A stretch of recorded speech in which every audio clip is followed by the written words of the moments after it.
The dash piece doesn't fit onto the firewall exactly. I've cut out a little piece of sheet styrene, glued it up under this ledge on the firewall, and then I'm going to glue the top of the dash to that, and that'll just hold everything in place because I can turn it upside down. It just doesn't quite line up the way it should, and I thought this would probably make it a little bit stronger this way. There's quite a gap. It doesn't show there as well, but there's a bit of a gap between the two pieces there, so I just been using that as a support.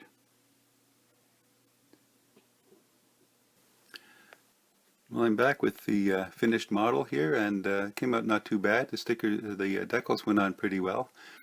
It didn't have one for the trunk. There was one more number 43, but it was a little too large. And of course it didn't come with the orange decals, so I just worked with what I had. I think it looks good in the blue. I know a lot of his Plymouth cars, race cars, are in blue. This is the Dodge, but anyway, we worked with what we got, and the chrome looks really nice. They have that real chrome finish on it, and it went together pretty well. I heated up the body a little bit with a hairdryer and spread the sides there over the roll cage and over the frame, and popped on pretty well. So turned out nice. So that's my entry for the NASCAR group build for this year, and thanks to Jeff and Fred for hosting that, and my one NASCAR kit.